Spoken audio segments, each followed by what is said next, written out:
গাজীপুরের শ্রীপুরে গুরুত্বপূর্ণ একটি আঞ্চলিক সড়কের বিভিন্ন স্থানে ধস দেখা দিয়েছে।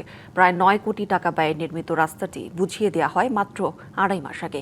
এর মধ্যে নদী তীরের ব্লক দেবে গেছে। প্রায় ২০০ মিটার এলাকা জুড়ে তৈরি হয়েছে ছোট বড় অসংখ্য ফাটল।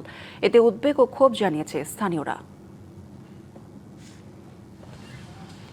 গাজীপুর জেলা শহরের সাথে শ্রীপুরের রাজাবাড়ি বাজারে চলাচলের এই সড়কটি পাকা করার কাজ শুরু হয় ২০২১ সালে। গেল মে মাসে কাজ বুঝিয়ে দেয় ঠিকাদারি প্রতিষ্ঠান। ভাঙন ঠেকাতে সুতি নদীর পাড়ে বসানো হয় ব্লক, যা এরই মধ্যে ধসে পড়েছে নদীতে। কয়েক দফা সংস্কার করা হলেও কোনোভাবেই থামছে না ধস। পাশাপাশি সড়কের বিভিন্ন অংশে দেখা দিয়েছে ফাটল।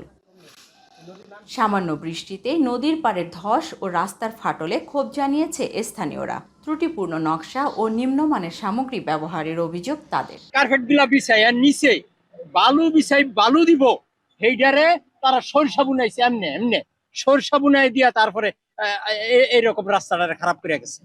রাস্তায় ভাঙ্গা গেছে, ভাঙ্গা হিলাইছে না, খালি এমনি বালুদা করে গেছে, হিলাইছে না, বালু পানি মারছে না, কিচ্ছু না।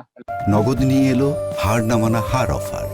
সর্বনিম্ন ১০,০০০ টাকা রেমিটেন্স নগদে পাঠালে থাকছে স্বর্ণের হার জেতার সুযোগ। তারা ভরিলা যে করছে তারা ঠিক মতন করছে না, বেকু দিয়ে ফিরাইছে না, খালি এমনি মাটি দিয়ে খালি হরায় খালি বয়াইছে। পরে বৃষ্টি হয়েছে, পরে খালি নিচ নিয়ে নেমে গেছে, ডাইবে গেছে। প্রকল্প বাস্তবায়ন করা ঠিকাদারি প্রতিষ্ঠানের দাবি ৯ কোটি টাকা ব্যয় সড়ক নির্মাণে তাদের লোকসান হয়েছে ৪ কোটি টাকা। ওইখানে কাজের কোনো নিম্নমানের কোনো কাজ হয় নাই, এখানে হাই কোয়ালিটির কাম হয়েছে।